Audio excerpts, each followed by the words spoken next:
स्वागत है हॉरर की दुनिया में। क्या आप बीच रात में कोई सुनसान जगह पर रास्ता भटके हो कभी? कितना खौफनाक होगा ना वो एक्सपीरियंस।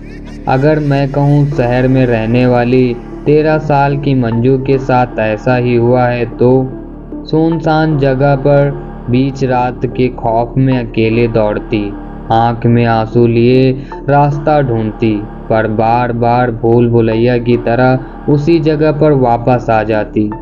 आखिर ऐसा क्या हो गया था मंजू के साथ? चलिए जानते हैं आज की कहानी में। ये कहानी मंजू की है। मंजू अपनी फैमिली के साथ एक धार्मिक स्थान पर घूमने जा रही थी। ट्रैवल करते करते अंधेरा हो गया था और लकीली उनको एक गांव मिल गया शाम को। उन्होंने डिसाइड किया आज शाम को वो वहीं रुक जाते हैं। अभी शाम हुई ही थी और पूरे गांव में सन्नाटा छा गया था। गांव में बहुत कम लोग देखने को मिले और लकीली उन्हें 40 की एज वाले अंकल ने रहने के लिए जगह दे ही दी थी। उन्होंने उन अंकल के घर में ही डिनर किया।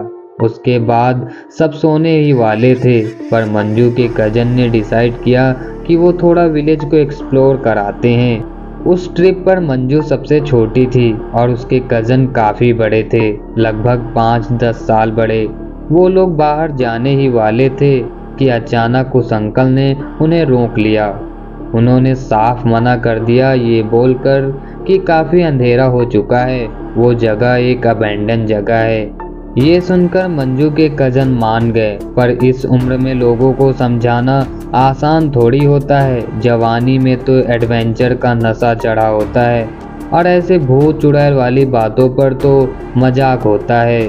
विश्वास तो दूर की बात, तो इन लोगों ने अंकल से बहस करने से अच्छा सोचा कि हम रात में छिपकर चले जाएंगे। जैसे ही सब सो जाते हैं वो निकल पड़ते हैं अपने एडवेंचर पर। बीच रात को सुनसान सड़कों पर चलने का मजा वो कुछ अलग ही था। हंसी मजाक चल रही थी, तभी उनमें से एक ने बोला कि उसे कुछ ठीक नहीं लग रहा है, पर ये बात भी उस अंकल की बात की तरह इग्नोर कर दी गई। पर कुछ देर बाद ये सब जब थोड़ा सा आगे बढ़े तो उन्हें कुछ थोड़ा सा अजीब महसूस होने लगा। उन्हें ऐसा लग रहा था कि जैसे उनके पीछे से कुछ रफ्तार से गुजर रहा है। जब उन्होंने देखा वहाँ क्या था, उनके चेहरे का रंग उड़ गया। उनके सामने एक बड़ा सा चलता हुआ साड़ू था। वो साड़ू उनके पास धीरे धीरे आ रहा था। ये देखकर सब डर जाते हैं और सीधा अंकल के घर भागते हैं। फिर अंकल के घर पहुंचकर उन्होंने जोर जोर से दरवाज़ा पीटा। सब लोग जग गए और डिस्क्राइब करने लगे कि उनके साथ क्या हुआ है। फिर उन्होंने देखा कि मंजू तो है ही नहीं उनके साथ। वो बच्ची थी, 13 साल की बच्ची, कहाँ भटक रही होगी। और वो सब निकल पड़े मंजू को ढूंढने, सब झुंड में एक साथ। और दूसरी तरफ मंजू अकेले थी। वो इधर उधर भाग रही थी। हर वक्त वो डिफरेंट रूट लेती, हर वक्त इधर उधर भागती, पर पता नहीं कैसे वो सेम जगह पर आ जाती।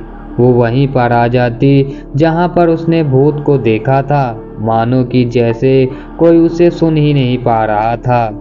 गांव में ज्यादा लोग नहीं थे, गांव में सन्नाटा था, पर इसी वजह से आवाज तो जानी चाहिए। पर मंजू इधर उधर भाग रही थी, चिल्ला रही थी और उसे कोई सुन नहीं पा रहा था।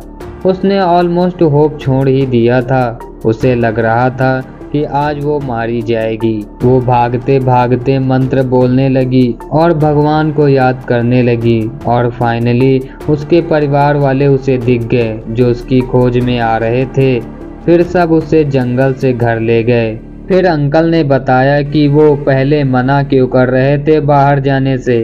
अपेरेंटली जिस जगह उन लोगों ने भूत को देखा था वहाँ पर एक खूबसूरत घर था। 2 भाई, उनकी पत्नी और उसकी माँ, पांचों साथ में रह रहे थे। फिर कुछ हुआ और बड़ी बहू की मौत हो गई। फिर 1 महीने बाद दूसरी बहू भी मर गई। और उसके एक हफ्ते बाद उसकी माँ भी मर गई। दोनों भाइयों को लग रहा था कि घर में कोई निगेटिव एनर्जी है। इसके बाद इन लोगों ने शिफ्ट होना ही ठीक समझा। ये लोग तो शिफ्ट हो गए पर घर में पैरानॉर्मल एक्टिविटीज बनने लगी। इन लोगों ने अपना घर भी तोड़वा दिया लेकिन कोई फर्क नहीं पड़ा।